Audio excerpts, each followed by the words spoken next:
Barry Hearn here with the Sportsman. Barry, you've been around this game for a long time. Sorry, I mean like that. What is normally the deciding factor in super fights like AJ versus Deontay Wilder getting made? Common sense. And is there common sense on both sides?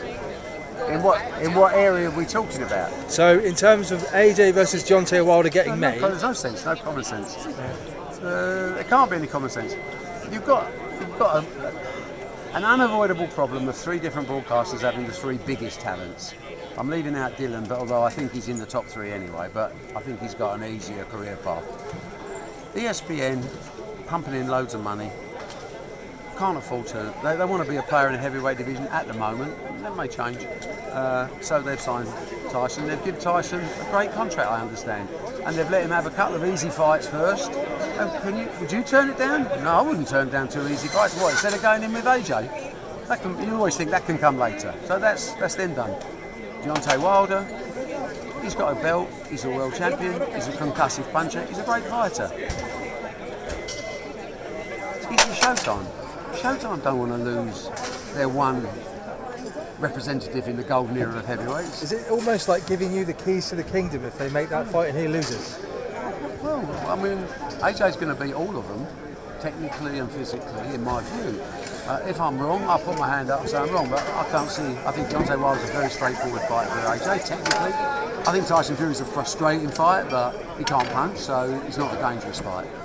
But until they fight, I could have an opinion the same as yours, and we might disagree forever. The fact of life is, it's a part of life that you can't do the impossible. You can't stop fighters saying, look, that's an easy fight. I can bank 15 million. What do I want 20 or 25 for and take a chance? I can have a couple of them. You can understand that evolving. I mean, I don't make the fight. I don't make Fury wrong. AJ is sitting there, not overconfident, but super confident, and he will fight anybody, and he just don't care. You fight anybody, but it takes two to make a fight. So if they're not available, then there'll be Usyk, or there'll be Pulev, or there'll be someone else, and the AJ bandwagon just rolls on until one day, perhaps, someone blinks, one of the three decide this is an expensive game to be in, and then when there's a spare champion, who knows? And one day, if we get what we want, which I think we will, Dylan White will be declared mandatory for Deontay Wilder, and there's a proper fight. And if Dylan White beats Deontay Wilder, it's a hell of a lot easier to make Dylan White against AJ for the unification. That's probably more likely than anything else, but at the moment it's very confused, and there's no point in people saying, go and make it, because if they don't sign or they don't even want to meet, you can't make it. Yeah, it is very fractured, it is very confusing. What does your gut tell you in terms of AJ Wilder, in terms of a date when you think that fight could happen? There are a lot of factors at play, as you discussed, but what does your gut tell you? What year? Next year even? Autumn 2021. Autumn 2021. And what about Tyson? 2020, not 21. 2020, because I see, again, crystal ball guessing is pointless, but I see Ortez followed by Kawanaki. Then I see him fighting Dylan White, and then I see the winner of that fight in AJ. So looking at the clock, I would say it's late fall 2020. So does that open up Tyson Fury for an AJ fight, do you think, in between or not?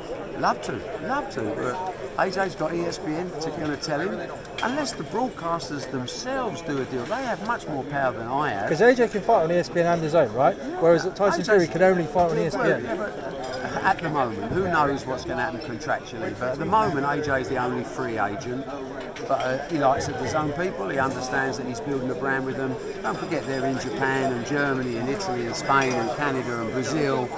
These are big boys and they're big players. Deep pockets. So Anthony's going to do what Anthony wants, and that's exactly what boxers should have the power to do. And finally, just a word on your son. Eddie, is he going to take over the boxing world? I think he's already taken over the boxing world fundamentally.